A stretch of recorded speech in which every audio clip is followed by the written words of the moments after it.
একটা হচ্ছে ভারতবর্ষে অ্যাকচুয়ালি যে স্বাধীন হলো বাংলাদেশ ইন্দিরা গান্ধী তথা ভারতবর্ষের হাত ধরে, এটা মাথায় রাখতে হবে।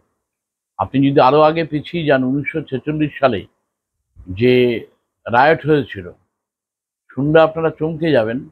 তার অন্যতম কে নায়ক ছিল জানেন? অন্য সুরাবর্জিত ছিলই।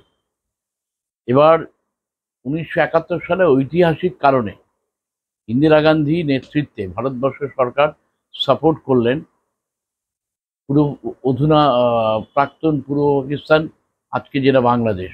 ভারতবর্ষ না থাকলে স্বাধীনতা পেত না বাংলাদেশ।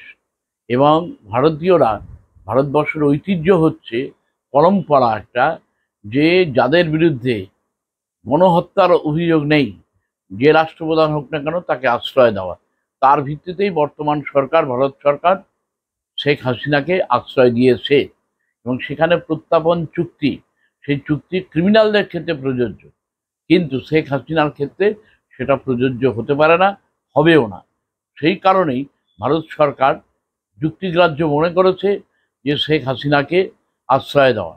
এই যে ছাত্র বিক্ষোভের নামে কারা, এমনকি কমিউনিস্ট পার্টির যে লিডার তাকে অবধি খুন করা হয়েছে ওখানে বাংলাদেশে, কারা করেছে? যে ইন্দিরা গান্ধী বাংলাদেশের স্বাধীনতার অন্যতম কারিগর, সেই ইন্দিরা গান্ধী যে লাইব্রেরি সেটাকে পুড়িয়ে দেওয়া হলো, রবীন্দ্রনাথের গালে কালি দেওয়া হলো। এটা কোন সংস্কৃতির ঐতিহ্য বহন করে? এরা সেই রাজাকরের উত্তরসূরি, এছাড়া কিছু নেই। যারা পাকিস্তানকে ভারতের থেকে মিত্র ভাবে, দুর্ভাগ্যজনক এই আর কি। সেখানে কোনো আইন বিষয় না, মানবিকতার খাতিরে ভারত সরকার শেখ হাসিনাকে আশ্রয় দিয়েছে। বাংলাদেশ যদি শেখ হাসিনাকে ফেরত চায়, তাহলে কোন আইনের বলে ফেরত না, পেতে পারে না তো। সেই অর্থে রাষ্ট্রপ্রধানদের বিরুদ্ধে কোনো রকম চুক্তি নেই, কোনো রকম আইন নেই।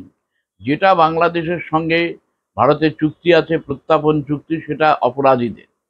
যে 80 জন জেল ভেঙে পালিয়ে গেল, শেখ হাসিনা যাদের গ্রেপ্তার করেছিল, তাদের ফেরত দিক বাংলাদেশ আগে, ইউনূস সরকার।